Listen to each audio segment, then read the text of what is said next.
New achievement unlocked! You're watching the Tesla Life. Reward? You get to watch the Tesla Life! Yay!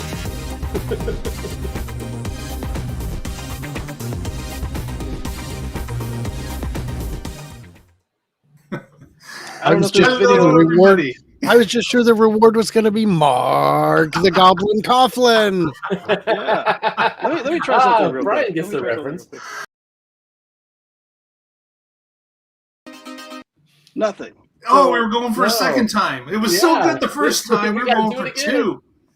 If you get that reference, put a note in the chat. I just want to see if anybody besides Brian gets it. To the Tesla Life number 389. Here we are on the 11th of December, 2024. And yeah, we've got a special show if you haven't already understood that from the opening. But let's go to our regular co-host. We have Mr. Casey Green joining us from an undisclosed location. How are you today, sir? Doing pretty well. I'm Australia from the video. He's down under. I'm live from the Palmer House Inn in Falmouth, Massachusetts, and you should come give it a visit. And yes, that is a conflict of interest, but I don't care. Because and so now that's resolved. So it's a conflict. You know it's there, and if you make the choice, that's on you. But it's a nice. Are they sponsoring today's show? No. Yeah, they're sponsoring today's show. Let's call it that. But no funds changed hands. Also joining us, Mr. Patrick Connor from the West Coast. How are you today, sir? Hello, I am great, especially because look at Tesla stock. It's just gone crazy. We're not a stock show, but I have to comment. It's at $4.24.77 as of close of today. That is incredible. Wow. When was it Q1 or Q2 financial call where Musk said we're between two growth curves? I expected that meant that we're flat for a year. And nope, that's not what it meant at all. And I'm happy I was wrong. Indeed. Also joining us, we have Mr. Brian White from Future Raza, West Coast as well. How are you today, sir? I'm doing great. I'm actually doing really good, considering this will not only be my 9th video of the day, but my 4th hour live today. So I don't have to explain to you about how to run live. You're well beyond that. I mostly just sit around and talk to myself, but it's different when there's company. No, it's you got to make hay while the sun shines. I happen to have an insight or two that had not been previously known. There were a lot of people there at that big event that I went to, but I'm sure we'll get into that in due time. Absolutely. And that's part of the reason that Brian is with us, because he had the opportunity to attend a large event in the SanFran area. And we're going to let Brian explain to us how he got the opportunity and what the trip was like. Oh, we're starting off hot. All right, I like it. So it was a week ago last Friday when I said to John from Tesla Owners of Silicon Valley, hey, man, by the way, if there's ever any events going on in Northern California, it's not a prohibitive drive for me if it's a good event. And he said, well, I'm not supposed to say anything yet, but next Wednesday, I know it's short notice, next Wednesday, we're going to be able to get in the CyberCab, and there will be engineers to ask questions. And I said, I'm in. It's 14 hours each way, 12 hours to Santa Rosa, 2 more hours from there to the Santana Row showroom. And I said, you know what? I can't do it alone. FSD, take the wheel. And I did most of the driving. And I left Tuesday morning and I was back Thursday night with so much driving in between. It was great. And then what I did is on the drive home, I used the in-between charging stops to think of what I needed to put together into the next video. And while I'm charging, I make the next video and have the editor sprinkle in some B-roll, and away we go. Because I was not allowed to record what the engineers said at the rope. At the part where they've got the microphone and the loudspeaker, you can record that. But at the rope, you can just ask questions and see if you can remember them. I can and did. So it was a pretty fantastic opportunity, and was able to get it all put together and put out. And here we are. Yeah, awesome. Is that a steno book? No steno books allowed here. How dare you? Brian is a content machine. He certainly is. I've seen some video from your posts as well as some others. The room was quite packed at the beginning, was it not? It was quite packed at the beginning, but it kept thinning out as the evening wore on until finally the doors were locked and they started sweeping the floor, like pushing us with the broom.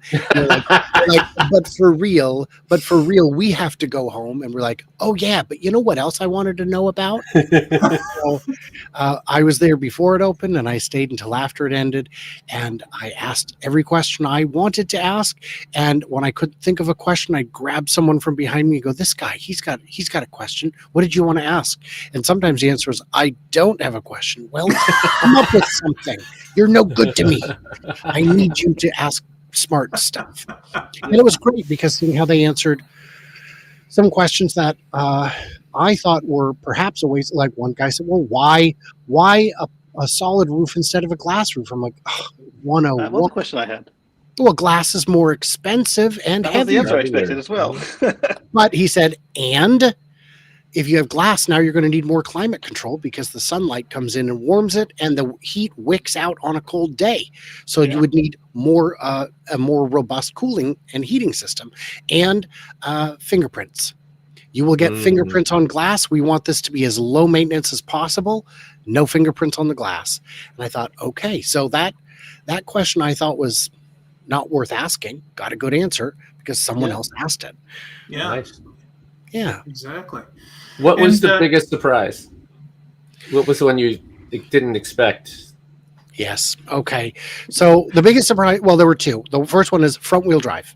I started by saying, yeah, right. With those Exactly. big wheels. I said, so, you know, I think it'll have pretty good traction, you know, rear wheel drive and, you know, just single motor. And he goes, we can't, there'll be an announcement next year. And I'm like, all right. So I go to a different engineer and I go, unrelated, just a question. My buddy's got a rear wheel drive Model 3 and he thinks he can't get regen. You can get regen with just rear wheel drive, right? And he goes, oh yeah, absolutely. You can get almost all the regen. I mean, it doesn't matter. This is front wheel drive, but yeah, you can. I didn't ask him that question. But Right. I got the answer I wanted. And that's why I kept cycling through the engineers and getting different just chipping away, painting from the edges, you know. Got to start. How many CyberCabs were there and how many engineers? One CyberCab was on display because you got to realize they're in a variety of cities and some of them are actually in Texas being tested already. And there were 4 or 5 engineers, I think 5. And so we had the guy who was in charge of Cybertruck, who's like one of the lead designers. We had the guy who was in charge of CyberCab. We had the doors guy and 2 others. They're in the video I published today where I showed the actual presentation that they gave that I was allowed to record. Okay. Yeah, and there was one other surprise. I think it wasn't the drive motor was one. The other one was this is a big one that surprised me because it will never be a human-driven vehicle. We don't need a big motor. I said, you don't need a big motor. I mean, you could get by with 85 horsepower. And he said, oh, it's better than that. Oh. We also know the maximum speed of this vehicle because I said, oh, right. If it's robotaxi, you don't want a car that goes 110. You want something that can just go, you know, whatever the highest speed limit in the country is. And I said, you know, like, I said, it's got to be in this country because this is where it's approved to be built first. They would probably build their own in Germany. I said, the highest speed has got to be, you know, like, I think it's the San Antonio Expressway, which is 85 miles an hour. And I said, wait, is it 85 or 80? And he goes, 85. It's 85. Awesome. So my first electric vehicle was the Chevy S10 EV, and so that was made really? Yes, exactly. Yep, and it had a max speed of 75 miles per hour, and for driving around, that was great. So, yes. So with the fact that there's not going to be jackrabbit starts, there's not going to be 0 to 60 runs, and you're not going to be looping it over and over, you don't need as much cooling for the battery. Because you don't need extra cooling for the cabin or the battery means the entire cooling system is now lighter and the virtue cycle continues. So that So now you've got, so we've got a lighter battery, we've got a lighter cooling system, an overall lighter vehicle. Now we can start scaling everything down. We can scale down the wheels and tires and brakes and suspension, and we don't need to carry a heavy lateral load for tight cornering. So we can scale it down some more. And these guys would have arguments over grams. So they are so pushing. it's not air suspension then? It is not. It is not. So two things come about that. The 85 is the current list system limit for FSD today. So that means they don't have to retrain that part. But the larger rear wheels, aside from looking cool, typically you would do that for that style of stagger. You get the width and then the how chunky the tire is. I think this one is both, right? So typically that stagger would be for performance and more acceleration and handling, and then of course the going this way would be for the sidewall. Yeah, would be for weight carrying capacity. Did any of that come up? Actually, before you answer, Brian, I know that Brian knows the answer to this because I saw it in his video, and you cracked me up. The millimeters and percentages and inches. Of course, we need 3 different measurement systems to for the same object. That was hilarious. Yes, it's just could they not get Big Macs per football field in there? I don't know. How many hamsters is this wheel? and then you've got 3 different ways to measure the pressure all over the world: PSI, millibars, millibars, yeah, and. So the answer is these tires are going to have more cushion. The sidewall is bigger than on your Model Y. Even on your long range Model Y with 19-inch wheels, this has more sidewall.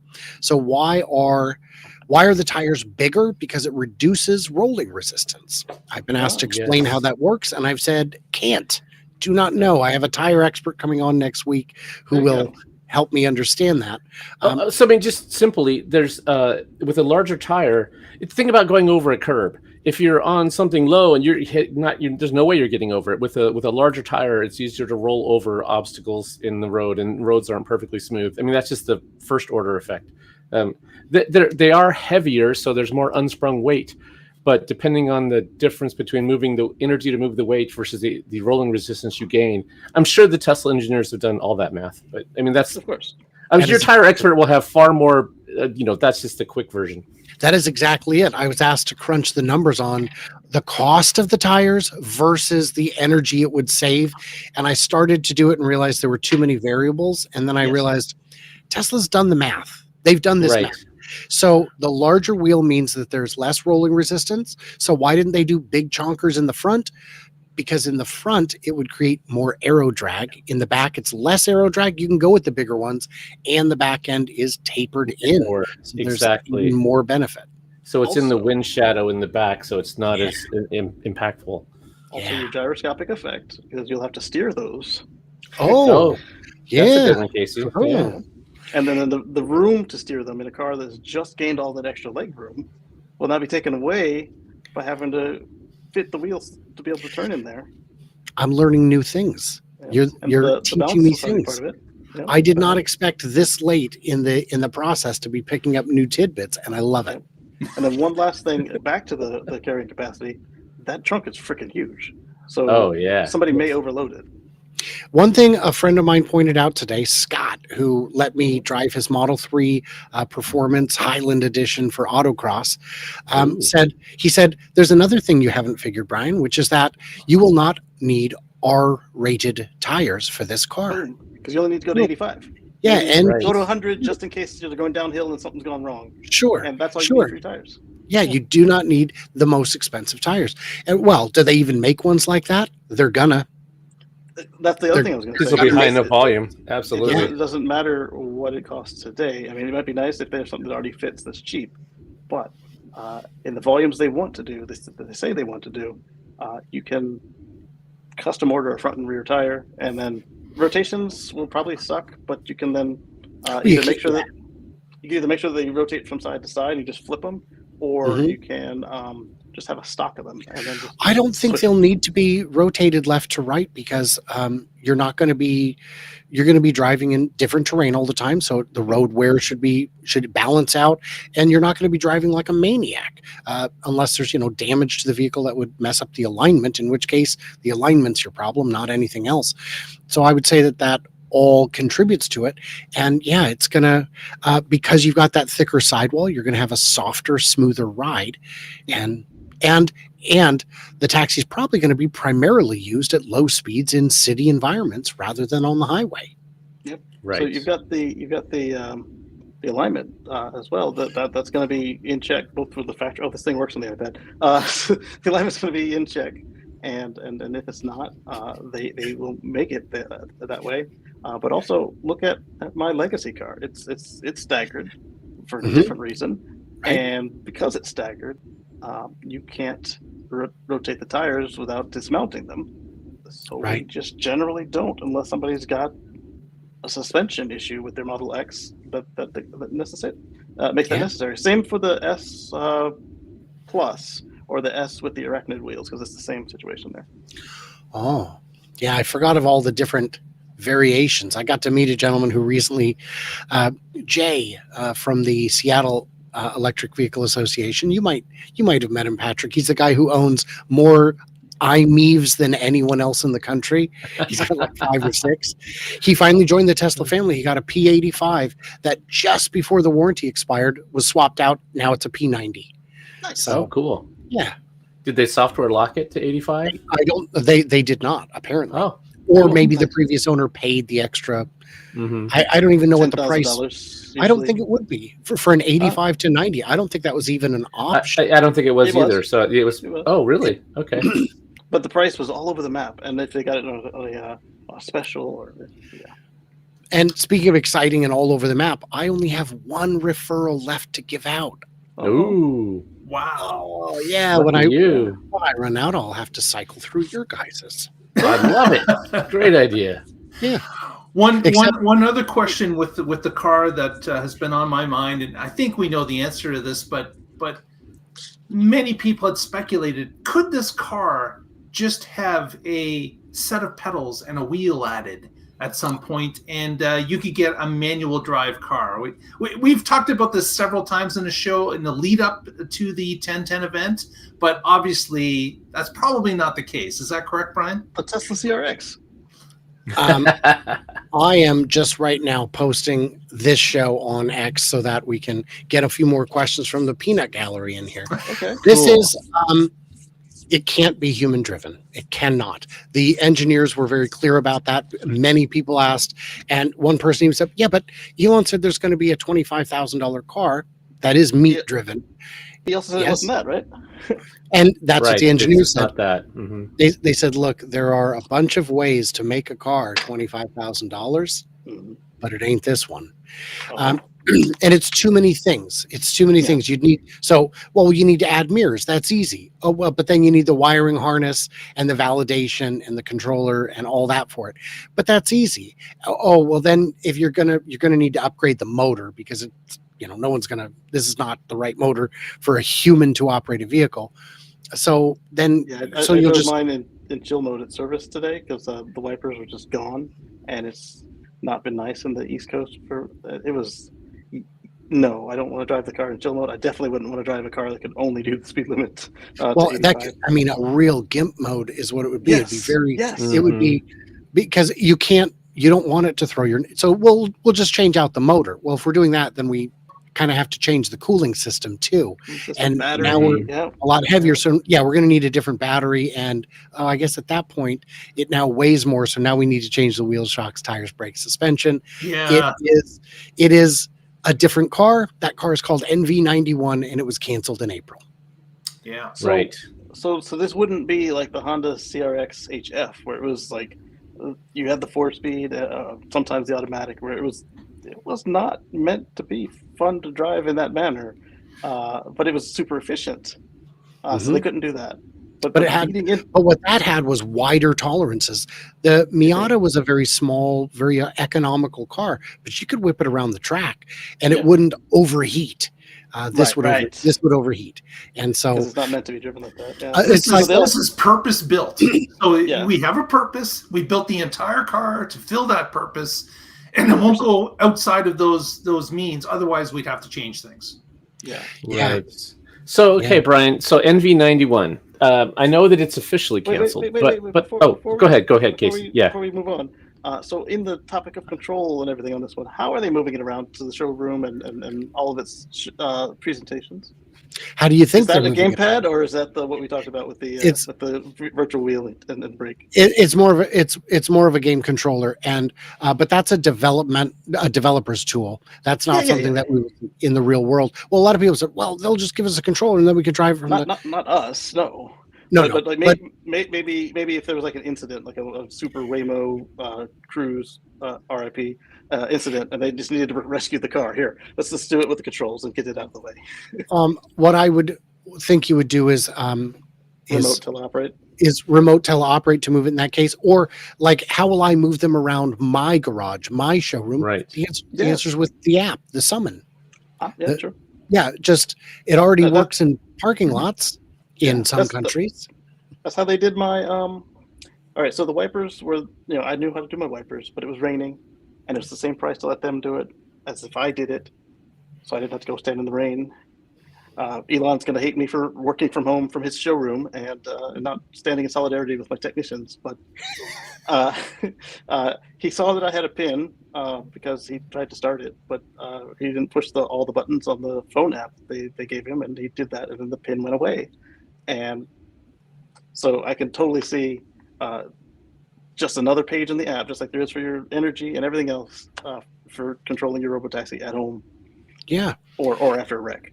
And a lot of the questions that one person said, so will this be an entertainment center that I can get entertainment from? And the guy said, yes, absolutely. So he turns to me and goes, that means it's going to have CarPlay. And I said, no, that means it'll already be on my app. It'll know who I am when I get in the car, and it'll have my entertainment, my Netflix, my Spotify. I don't need to Bluetooth it. It can just connect. I like that in the loaners. So on that same note, is it going to have Model 3 bass speakers or Cybertruck Model X speakers? Mm-hmm. So I said, well, if the cabin's that small, you could just cut the sound system in half. He said, well, that too. He said, that's what we did. We cut the sound system in half, and it sounds better because the space is smaller and it doesn't have as much glass. So my assumption is to be more like a Model 3 sound system. Like a Model 3 premium sound? I don't know. I didn't ask that. One cool thing about the tunes on those, you mentioned the glass. When they had a choice of roof, headliner, sunroof, all of that, they had a tune for each car and each interior type. And it was, yes. I went to X Takeover last year, and I don't remember who it was, Pioneer or Alpine or somebody like that. I think it was Alpine that had a booth, and we've got a pre-tuned Tesla replacement speaker system. Do you want to hear it? You could hop in their Model 3, put on any music you want, and check it out. And they said, we've got plastic cones and heavier magnets and all that. And all I could think is, you do have plastic cones. It sounds too crispy. It sounds like Tesla spent so much work engineering it to sound right on the speakers that are already there, and these are the wrong speakers. So these might be better speakers, but not for the tuning. And the real reason I didn't want to change them is because I like to show my car to strangers and say, this is what you will get when you buy one. I like that. Because it's not impressive if I show you my aftermarket stereo and then you get it and it sounds like an 86 Pinto. I guess those were discontinued in 84 or something, but that's not the point. Okay, fine, an 88 Escort. But they, it's an amazing car as it is. It is. Yeah, like folks would say, oh, you don't need the Tesla premium sound. The bass is good. You won't miss it, blah, blah, blah. Think of how... It's not the same. And you will miss it once you hear the premium, but if you get if there's an option to not get premium and you get the base, you won't regret it until you sit in somebody's premium car. And then you're like, why did I listen to these people? Right. If you've seen the wiring harness of a car, of any car, including Tesla, and it looks like a nervous system. It looks very much like an extensive nervous system. Now imagine how much simpler this is even over the Cybertruck. with Yes. a smaller space, fewer speakers, very few physical controls. This is going to be the smallest wiring harness of any modern car, probably in the last 15 years. Right. Yeah. So it'll be using Etherloop, you think? Absolutely. I asked about that, and they said Tesla is all in on 48 volt. Oh, so that's and, 48 volts. Yep. Okay. and the new connectors are all about that. And new And connectors are cheap and easy, so that should make it easier and faster to make. and dummy proof, because they're And dummy-proof. Key. yeah. And so you've got Mhm. the other thing that they told me that I did not realize is this car was designed from day one to be built entirely by assembly robots. We don't have parts of the equation that require a human to step in. Well, this part the machine can't do. We just got rid of those parts. Don't the wiring harness, a robot can't do it. But if we don't have if it's molded in and just clips, yes, a robot can do that. Yeah. So No fluffer bot, huh? No. Well, Flufferbot got fired early, so Right. Yeah. Now, one of the things you just touched upon is with the assembly of these 20-some cars, they were done by hand. Did they let you know where they were actually made? Was it Hawthorne or was it Texas? It was Hawthorne. It was the LA Design Studio. Yeah. Okay. And And they were carbon fiber because it was the easiest thing for them to work with in low volume.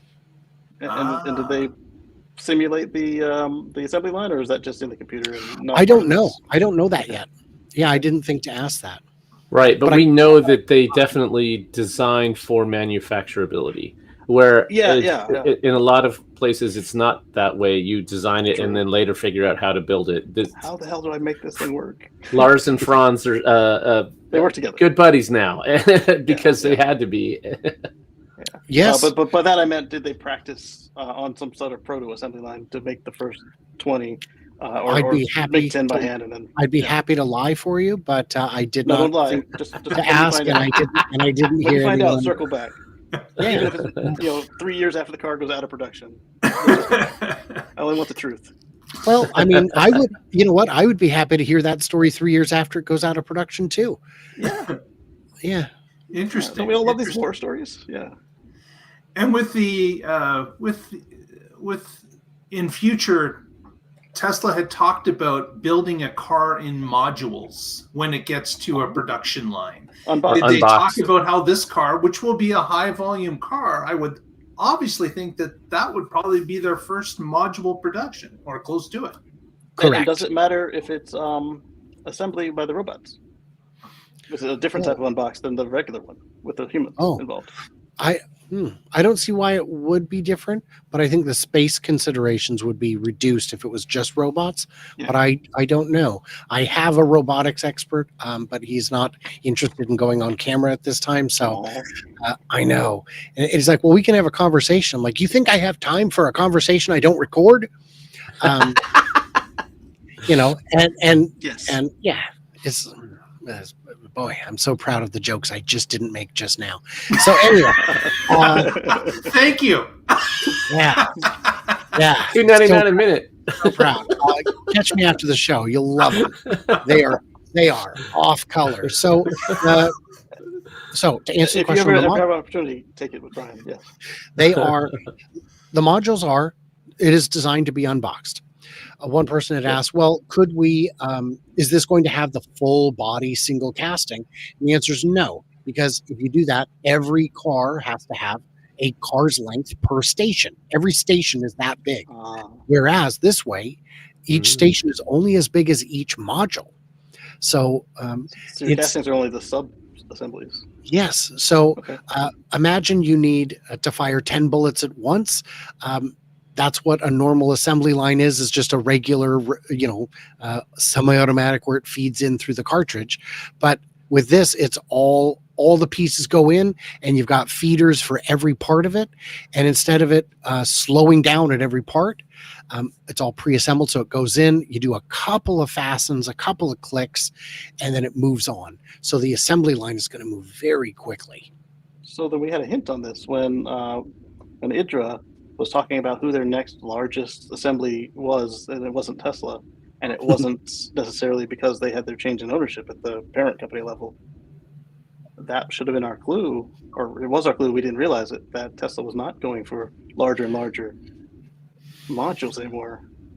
I don't know how big it would need to be to cover the entirety of a vehicle like this, but I think you're right that it would need to be larger than the clamp that does the rear casting for the Cybertruck.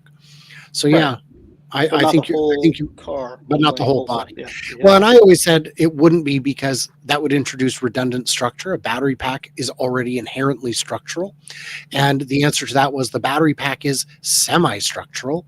It will carry much of, but not necessarily all of the load.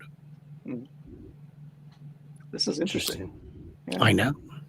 Yeah, and was you there need a large casting for the rear, you need a large for the front, and then, like you said, you don't need another casting to hold the battery. And you'll have Which makes sense when they said it's going to be on the same assembly line as the current 3 and Y. That was for the not for the CyberCab. For the cancel project. Yeah. Well, I've heard that there's going to be something made in coming months that could be built on the 3 and Y line that has parts in common with the 3 and Y, but is a lower cost vehicle. Digital Blade Canada had some thoughts on that, saying just do basically the Mexico trim. Yeah, the decontented. That's what they did. A Shanghai build with Mexico, with the market in Mexico in mind, where they went to cloth seats instead of the vegan leather. They trimmed out some of the sound system. They got rid of the rear infotainment. I think they could still build something on the 3 and Y line. Well, not necessarily because China builds stuff so cheap. They're so good at it. But, So that was in one of the financial calls where Musk said they were going to be able to get to market sooner by reusing the line, and I thought for sure they were talking about CyberCab at that point. The plans change, so yeah, that makes sense. I was thinking something along the lines of the decontented Mexico 3, but would that count as another car in Elon's mind? Right. Well, there variant. Was the announcement recently about the Model Q, which is some leaked information from a couple banks, and so they're going to be trying to get into something that's sub $300,000 after the 30. Cut. Yeah. So yeah. 30. Unless you're talking about much more sub than 300. You shop in rarefied air, Mark. he uses the loonie in his day-to-day life, but he also buys his cars in Australian dollars. Pesos. Yeah, so it's they're heading in that direction, but I gotta believe that there's a few more changes than just the stripped down car. Right. There's got to be something a little bit more, I got to believe. But who knows? Well, I guess we'll see as time goes along. But that's first half of next year is what Elon had indicated, that something would be announced or sold within that period. So we will have to see. That's not too far away. It's like 6 months. Yes, I would say. So to me, this is still, the Model Q is still under the umbrella of single source rumor. We got one, I saw one source for it, and then a dozen, 2 dozen publications citing that source as their proof. And I just struggle to believe that Tesla would call their model a Q. I think, I think that's a big red flag right there. It doesn't fit with the other things we know. It could be true, but I will not consider it valid without a second source. That sounds like more like they'd do it for their April Fool's joke. Yeah. Yes. It also could be an internal name that they use just for fun, but the other name might be everywhere. Elon says it doesn't exist, exactly. But yet it's in the order book. Yeah. We've heard of course Tesla Q, the group that bets against Tesla at all times, and just having a joke internally about it may be a case. But again, you're right. It was only leaked by an official at a bank in Germany, I believe. So it's something that we just heard about recently, and nothing more has been said. But back to the CyberCab. Was there anything in the CyberCab that you thought you had right, and it turned out that was not the case? It was not going to be done that way or look that way? So the first one was, I was just sure that it would be rear wheel drive. And I had a bunch of reasons for believing it. I thought everything they've done in the past has been rear wheel when they went with the 2-wheel drivetrain, including the one that guy over there drives. Yeah, you have a rear wheel, right, Mark? Yep. And the other reason was someone pointed out to me that torque steer, avoid torque steer, and what they said about that was you won't be accelerating. It will not accelerate hard enough that torque steer should ever be an issue. And if it was, you wouldn't notice it because the anti-slip is so aggressive and so thorough, and you don't have a wheel in your hands to jerk around, so you wouldn't even so you just wouldn't even know it happened. And since they're not giving you a frunk, they have the real estate available. So that would make the wiring shorter because you're not running something to the back of the car.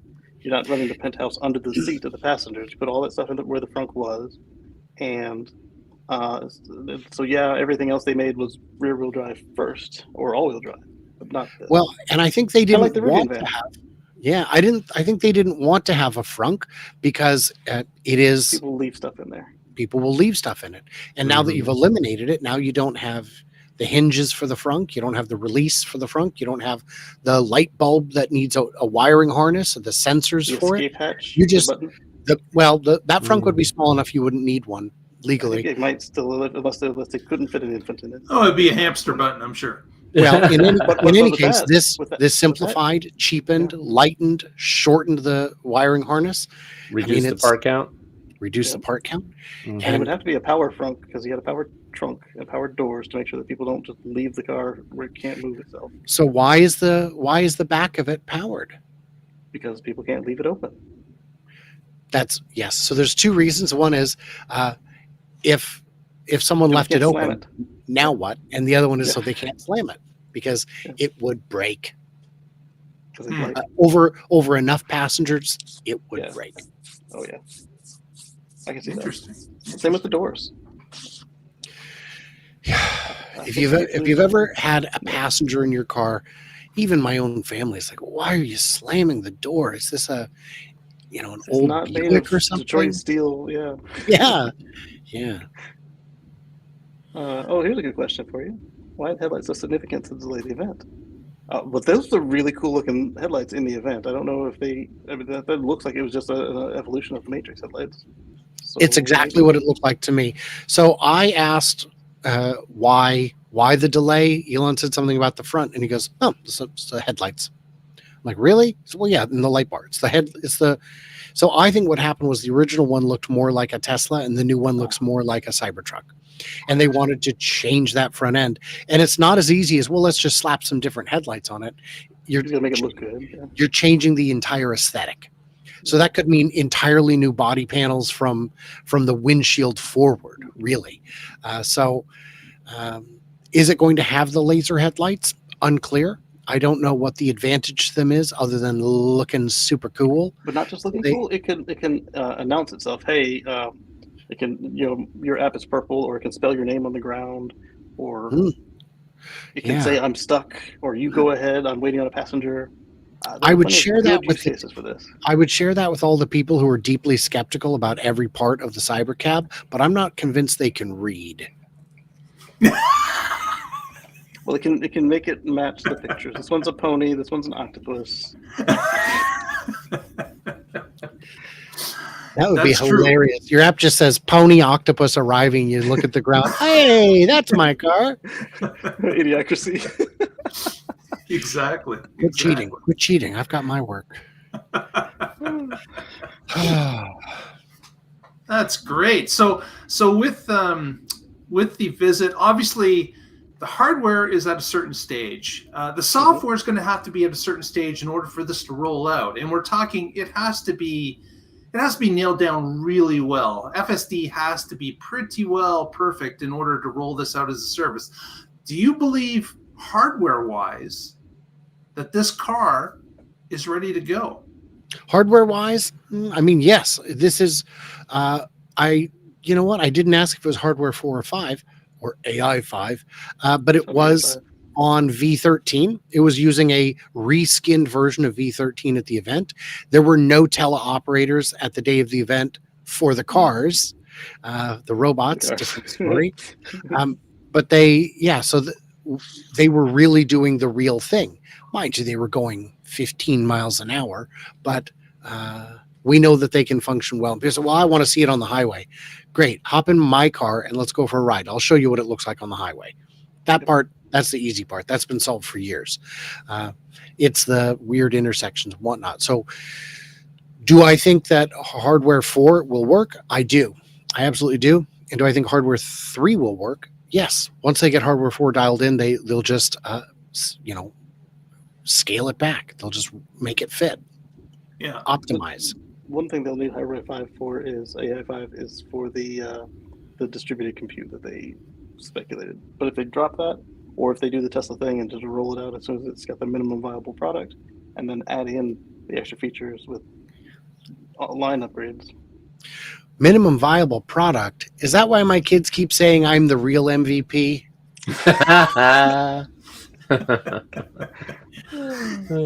Unfortunately, you have now caught on. Slowkeeper is right. The CyberCab probably can't read because the Teslas today, while they have the hardware to read, they don't read. They pattern match. So that's actually a good point. Because of the Mobileye patent, right? I don't know, but at what distance can you read with a 1080p camera? They didn't do the 4K AI 4 cameras, or not 4K, but the fuller HD than the hardware 3 cameras. I don't know. I think you just mean what it's been trained with up to this point, right? So you don't need to actually know how to read. As long as you can identify a sign and then you know what it means, the words on it are irrelevant, right? You're not actually stopping and reading every sign you see. You just recognize it and then you know what that means. It's the same with the neural network. I crash a lot because you're looking right at it and you veer off the road. All the signs. I'd run over every stop sign I see, but then I stop. Well, I was explaining earlier that the real problem, the reason we can't solve full meat driving, is because I don't have laser beams shooting out of my eyes for LiDAR, and that's a real problem I find with the entire animal kingdom. But what are you going to do? Yep. Yeah, digital OCR is a thing, but from my understanding is that Mobileye has a patent lock on OCR on a car, and nobody else can use it. What is OCR? Optical character recognition. Oh, really? That's unfortunate. Yeah. So my question is, if you're a competitor, where are you going to get your training data? I don't see a route. Not from Cruise, I'll tell you that. Well, Cruise has recognized they need end-to-end neural nets. They recognize that. And so now all they need is 8 billion miles of training data and an amount of compute that does not currently exist, because they'll have to catch up to Tesla, who started way before them. And do you see them purchasing it from Tesla if it's available, or do you see them going with somebody like a Mobileye or whoever else is left besides those two? Well, I guess we'll have to wait and see who solves it. That's true too. If Tesla's the first to solve Waymo has solved it their way with a lot of remote operation. But I'm confident that Waymo is using less and less teleoperation every day. Yeah. But what they have is expensive and very hard to scale.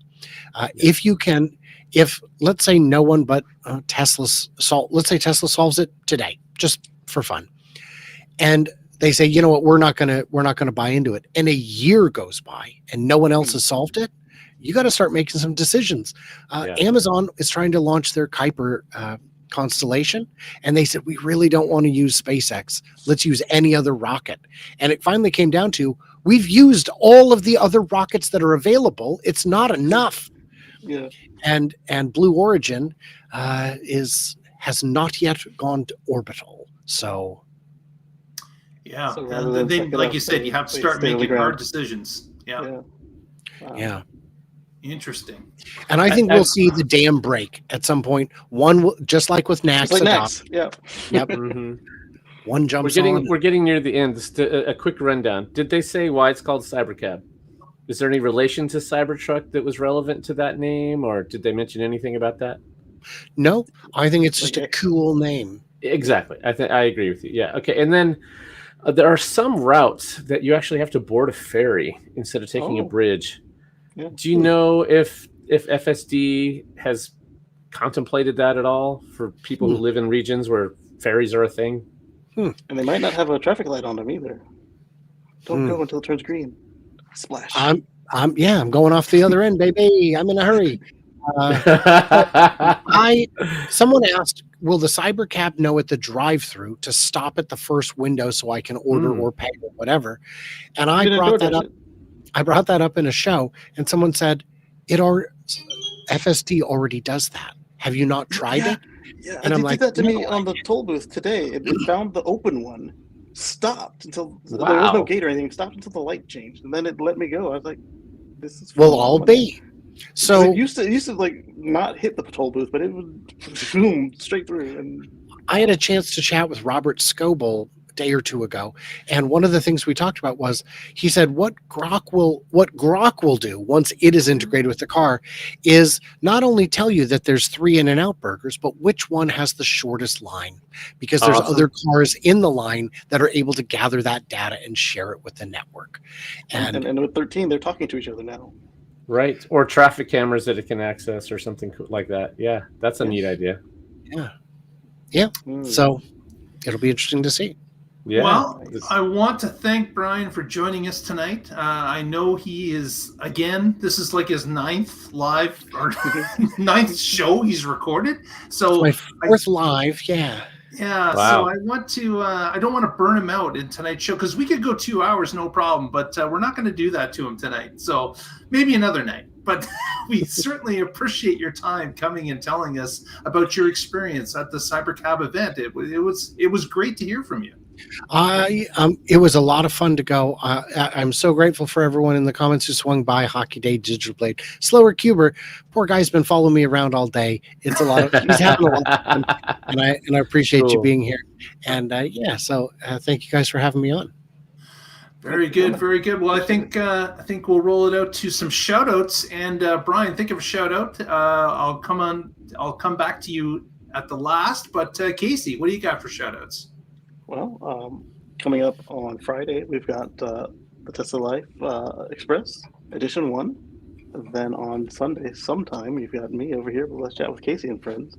I can do it at the regular time, but I'm wondering if you guys don't mind if I push it forward so I can get back on the road. And then on Monday, again, for the Tesla Life Edition 2, followed up by 1 week from today, but an hour ago, catch us here live again for the Tesla Life Live.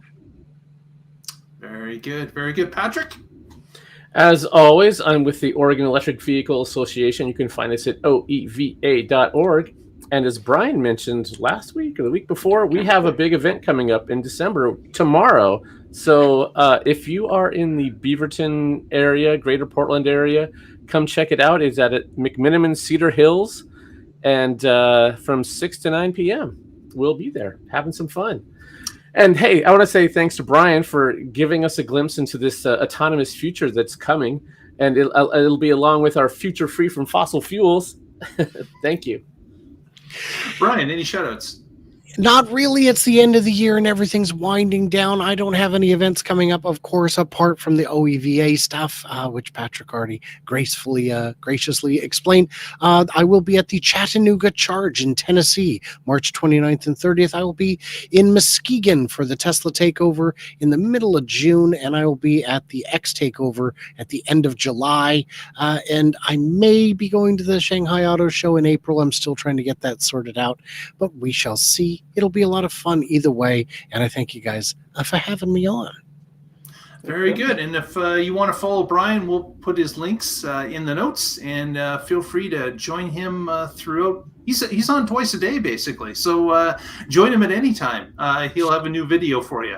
So with that, we want to thank everyone that joined us in the chat room. Hockey Day, Digital Blade, Slower Cuber, Lee Moon, of course, JT24 joined us as well, and a couple others I've probably missed as I scrolled through here quickly. Yes, Kenny was with us, and we thank you all for being here. And if you haven't already, please give us that thumbs up, press that subscribe, and we will catch you next time and find out what's happening in the Tesla life. Casey gave 2 thumbs down. What's up? You do thumbs up and fireworks. And thank you, Lee Moon, for the music, but the iPad's not participating, so we'll get you on the next one. But not the Expresses. We'll get you on the next live show. Bye, everybody.